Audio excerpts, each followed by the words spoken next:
محترم حضرات، آج اس بزم میں، اس محفل میں جو میرا موضوع ہے وہ بڑا عجیب ہے۔ اگر آپ نے پڑھا ہوگا تو موضوع ہے کہ وہ غلط نہیں تھا۔ سوال پیدا ہوتا ہے پھر کون غلط تھا؟ تو یہ جو موضوع ہے یہ اصل میں ادھورا ہے۔ اس کا پورا عنوان یہ ہے کہ غلط وہ نہیں میں تھا، غلط وہ نہیں میری سوچ تھی، غلط وہ نہیں میرا نظریہ تھا۔ جس دن سے ہم ایسا سوچنا شروع کریں گے یا دن میں 2 سے 3 بار ہم یہ سوچ کر کے آگے کا فیصلہ لے کر قدم اٹھائیں گے تو بہت سارے مسئلے ہمارے ختم ہو جائیں گے، بہت سارے رشتے ٹوٹنے سے بچ جائیں گے، بہت سارے تعلقات ٹوٹنے سے بچ جائیں گے۔ آج سماج میں، معاشرے میں ہم اور آپ دیکھ رہے ہیں کہ سالوں کی دوستی صرف ایک چھوٹی سی غلط فہمی کی وجہ سے ٹوٹ جاتی ہے۔ سالوں کے رشتے صرف ایک چھوٹی سی غلط فہمی کی وجہ سے ختم ہو جاتے ہیں۔ آج اگر آپ غور کریں تو دیکھیں گے کہ چھوٹی سی غلط فہمی کی وجہ سے میاں بیوی میں طلاق ہو جاتی ہے، چھوٹی سی غلط فہمی کی وجہ سے بوڑھے ماں باپ جوان اولاد سے جدا ہو جاتے ہیں، چھوٹی چھوٹی غلط فہمی کی وجہ سے دوست دوست کا دشمن بن جاتا ہے، چھوٹی غلط فہمی کی وجہ سے دوستی دشمنی میں، محبت نفرت میں بدل جاتی ہے، چھوٹی چھوٹی غلط فہمی کی وجہ سے بہن بہن سے، بھائی بھائی سے دور ہو رہا ہے، چھوٹی سی غلط فہمی کی وجہ سے استاد شاگرد سے بدزن ہو رہا ہے اور مرید پیر سے بدزن ہو رہا ہے، سیٹھ ملازم سے بدزن ہو رہا ہے، آقا اپنے نوکر سے بدزن ہو رہا ہے، اور بڑے سے بڑے ادارے اور بڑی بڑی تنظیمیں غلط فہمی کی وجہ سے ختم ہو رہے ہیں، ختم ہو چکے ہیں۔ بہت سے ہو گئے، بہت سے ہو رہے ہیں، اور وجہ صرف یہ ہے غلط فہمی، بات کچھ نہیں رہتی ہے، لیکن ہم اس کو جیسا سمجھتے، جیسا سوچتے، اور اس تعلق سے جو ہمارے نگیٹو اوپینین ہم قائم کرتے، اس کی وجہ سے ساری تباہی اور بربادی آتی ہے۔ اس کی میں چند مثالیں آپ کے سامنے دینا چاہتا ہوں جس سے اندازہ لگا سکتے ہیں کہ کتنی جلدی انسان غلط فہمی میں مبتلا ہوتا، اور کیوں ہم کسی چیز کو صرف ایک ہی طرف سے، ایک ہی سکے کا ایک ہی رخ، ایک ہی پہلو کیوں دیکھتے ہیں، ہم اس کے دوسرے پہلو کے بارے میں کیوں نہیں سوچتے؟ جس دن ہم اس کو دوسرے پہلو سے سوچنا شروع کریں گے اور دیکھنا شروع کریں گے تو انشاءاللہ ہماری زندگی آسان ہوگی، اور ہم جو گھٹ گھٹ کر جی رہے ہیں، بہت سارے لوگ آپ کو غلط فہمی کی وجہ سے گھٹ رہا ہے، تڑپ رہا ہے، پریشان ہے، کسی کو بول نہیں پا رہا ہے لیکن وہ مر رہا ہے۔ جس دن ہم دوسرے پہلو سے سوچنا شروع کریں گے اس دن ہماری حالت انشاءاللہ ضرور اچھی ہوگی۔ 2-3 مثالیں پیش کرتا ہوں، آپ دیکھیے۔ اسکول میں ایک ٹیچر نے، میڈم نے اپنے بچے سے سوال کیا۔ سوال یہ تھا کہ بیٹا آپ یہ بتائیے، میں نے آپ کو ایک سیب دیا، پھر میں نے آپ کو ایک اور سیب دیا، میں نے آپ کو ایک اور سیب دیا، اب آپ بتاؤ کہ تمہارے پاس کل کتنے سیب ہوئے؟ بچے نے سیب کی گنتی کی اور پورے یقین کے ساتھ جواب دیا، میڈم 4 سیب ہوئے۔ تو میڈم کا اتنی وضاحت کے ساتھ پوچھا گیا سوال کا غلط جواب سن کر کے ان کا موڈ آف ہو گیا۔ اتنی وضاحت سے پوچھ رہے ہیں اور اس کا جواب بچہ غلط دے رہا ہے، تو اس نے خود پر کنٹرول کرتے ہوئے پھر سے اس نے کوشش کی کہ ایک بار اور پوچھتے ہیں۔ تو میڈم نے کہا نہیں بیٹا دیکھو غور سے سنو، میں نے آپ کو ایک سیب دیا، پھر ایک سیب دیا، اور میں نے آپ کو ایک سیب اور دیا، اب بتاؤ کل کتنے سیب ہوئے؟ تو بچہ میڈم کی ناراضگی سے بچنے کے لیے انگلی پر 1 سے 2 بار سیب کو گنتی کرتا ہے اور پورے اطمینان سے جواب دیتا ہے کہ میڈم 4 سیب ہوئے۔ اب میڈم بہت ناراض ہوتی ہیں اور دل ہی دل میں سوچنے لگتی ہیں کہ دیکھو یا تو میں بچے کو سوال سمجھانے میں ناکام ہو گئی ہوں،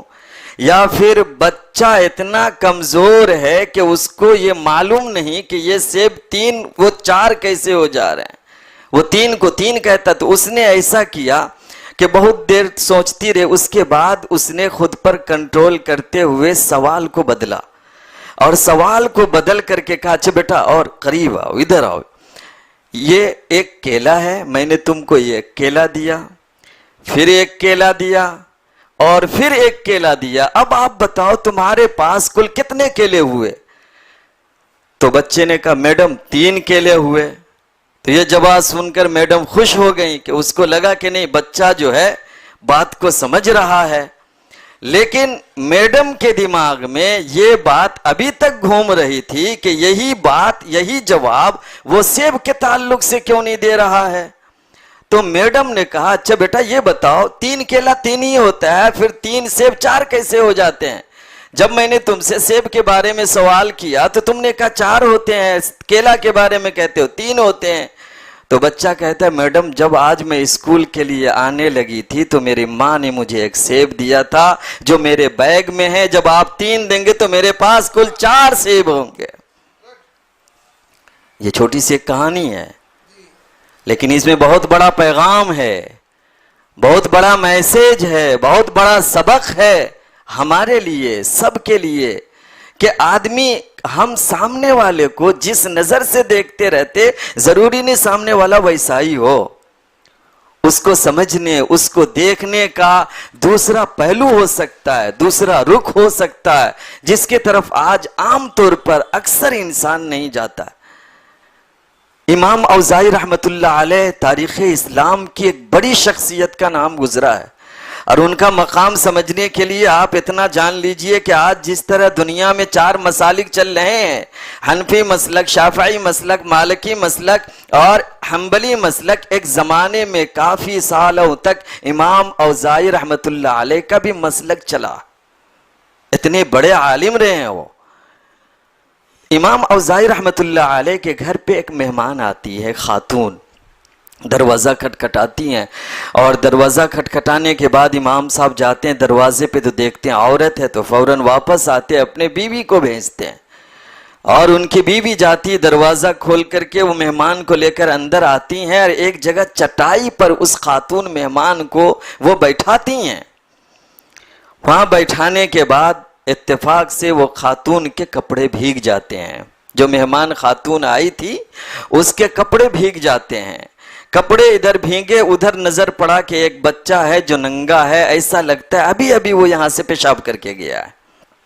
مہمان خاتون غصے میں آ جاتی ہیں، ناراض ہو جاتی ہیں، اور کہنے لگتی ہیں کہ آپ نے مجھے غلط جگہ پہ بیٹھا دیا، میرے کپڑے ناپاک ہو گئے، میرے کپڑے خراب ہو گئے، آپ نے ناپاک جگہ پہ مجھے بیٹھا دیا۔ امام اوزاعی رحمت اللہ علیہ کی بیوی ان کو سمجھا رہی ہیں کہ نہیں وہ جگہ پاک ہے، وہ ناپاک نہیں ہے، بہت کوشش کرتی ہیں لیکن وہ ماننے کے لیے تیار نہیں ہوتی ہیں، اور وہ ضد میں رہتی ہیں، خوب غصے میں آ جاتی ہیں اور بہت الٹے سیدھے سنانے لگتی ہیں۔ تب جا کر امام اوزاعی رحمت اللہ علیہ کی بیوی اصل حقیقت سے واقف کراتی ہیں اور کہتی ہیں کہ جس کو آپ پیشاب سمجھ رہی ہیں وہ پیشاب نہیں ہے، وہ جگہ ناپاک نہیں ہے، میں نے آپ کو ناپاک جگہ پہ نہیں بٹھایا ہے، یہ وہ جگہ ہے جہاں فجر کی نماز کے بعد میرے شوہر تلاوت قرآن کے لیے بیٹھتے ہیں، یہ وہ جگہ ہے جہاں میرے شوہر نماز پڑھتے ہیں، نماز کے بعد تلاوت کے بعد جب وہ اللہ کے دربار میں دعاؤں کے لیے ہاتھ اٹھاتے ہیں تو وہ اتنا روتے کہ ان کے آنسوؤں کی وجہ سے یہاں کی زمین اور یہاں کی چیزیں بھیگ جاتی ہے۔ میں نے آپ کو وہاں بیٹھایا ہے، آپ اندازہ لگائیے ہم کتنے جلدی غلط فہمی مبتلا ہوتے، اور ہم جس چیز کو جیسا سوچتے، جیسا دیکھتے، وہ چیز ویسے حقیقت میں کئی بار ایسا ہوتا ہے کہ نہیں ہوتی ہے، لیکن ہم دوسرے طرف سے سوچنے کو تیار نہیں ہوتے، فوراً ہم نگیٹو اوپینین قائم کر لیتے ہیں، منفی خیالات قائم کر لیتے ہیں، اور اس کی وجہ سے فوراً ہم اپنا کوئی ایکشن لے لیتے ہیں، کوئی ڈیسیزن لے لیتے ہیں، اور اس کی وجہ سے رشتے خراب ہو رہے ہیں، تعلق خراب ہو رہے ہیں۔ ایک مرتبہ ایک عالم دین جو کراچی کے ہیں، پاکستان کے عالم دین کہتے ہیں کہ میں اپنے گھر سے جامعہ کے لیے نکلا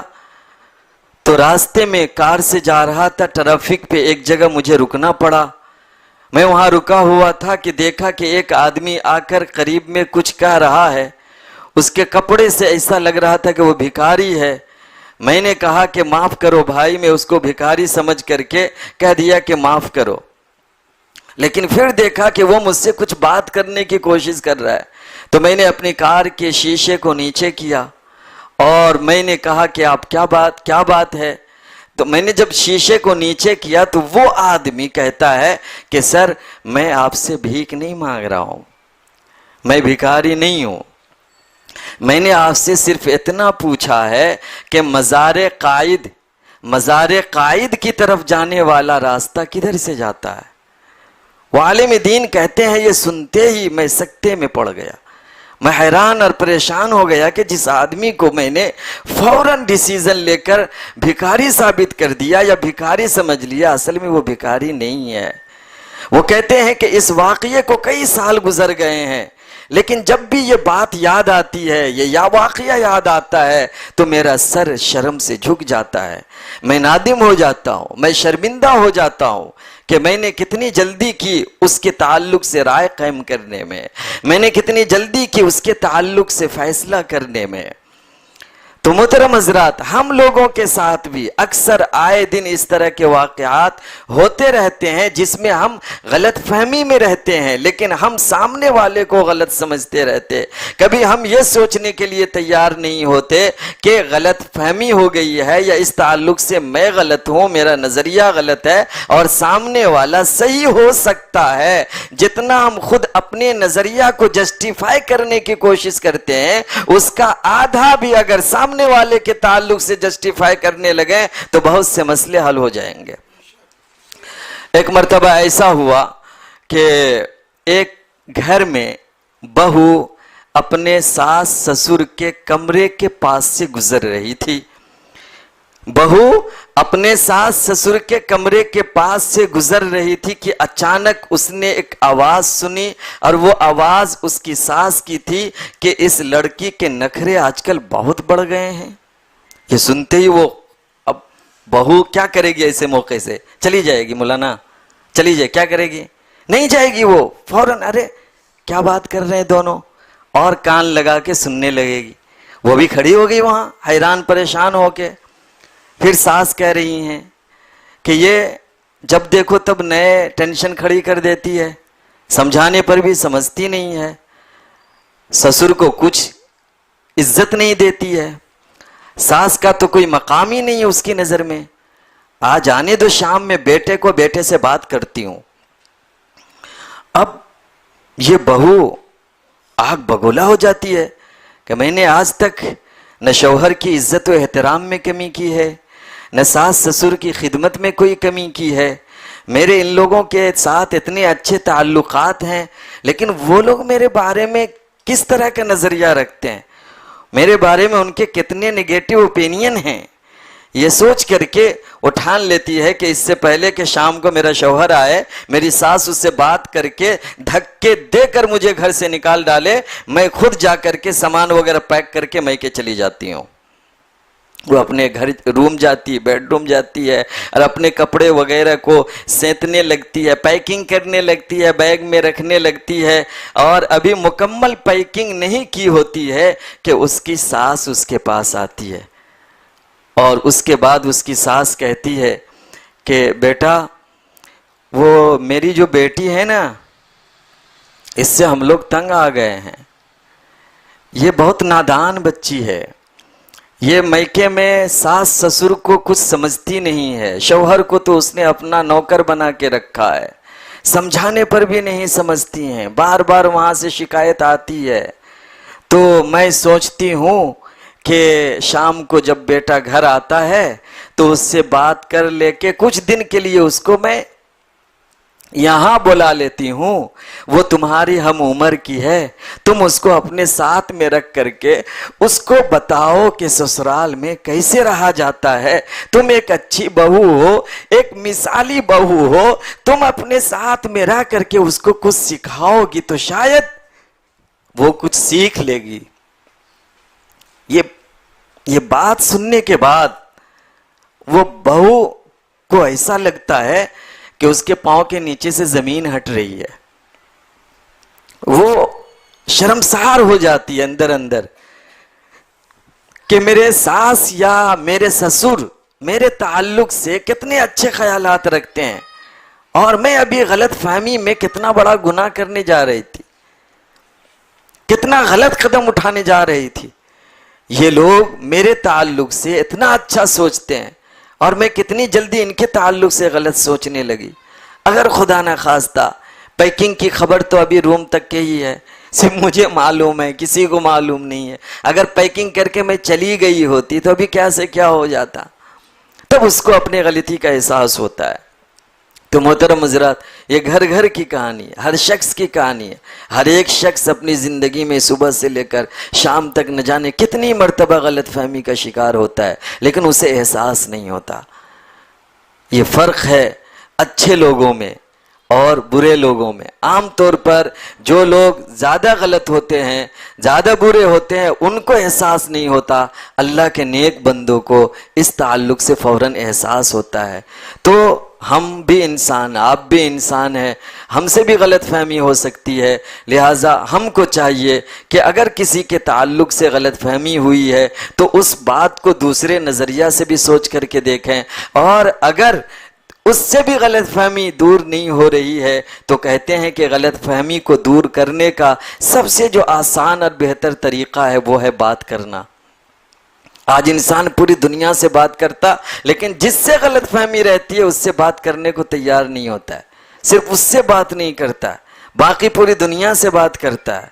اگر کمیونیکیشن، تعلق ہو، رابطہ ہو تو پھر بہت سے غلط فہمیاں دور ہو جاتی ہیں۔ جہاں فاصلے بڑھتے ہیں وہاں غلط فہمیاں پیدا ہوتی، جہاں غلط فہمیاں پیدا ہوتی وہاں بدگمانیاں پیدا ہوتے، اور جب بدگمانیاں پیدا ہو جائے، غلط فہمی بدگمانی سے بدل جائے تو پھر مسئلے سلجھتے نہیں، الجھتے چلے جاتے اور انسان تباہ ہو جاتا، برباد ہو جاتا، کئی گھر ٹوٹ جاتے، رشتے ٹوٹ جاتے، باپ اولاد سے، اولاد ماں باپ سے، سالوں کی دوستی دشمنی میں بدل جاتی ہے۔ لہٰذا ہم لوگوں کو چاہیے کہ اس تعلق سے ہم اللہ کے رسول محمد صلی اللہ علیہ وسلم کی حدیث پر عمل کرتے ہوئے کہ ایمان والے بھائیوں کے تعلق سے اچھا گمان رکھو، اچھا سوچو، اپنے آپ کو بدلیں، اور کبھی بھی غلط فہمی پیدا ہو جس سے ہوئی ہے اس سے بات کر کے دور کرنے کی کوشش کریں۔ اللہ تعالیٰ سے دعا ہے اللہ تبارک و تعالیٰ مجھے بھی اور آپ سب کو بھی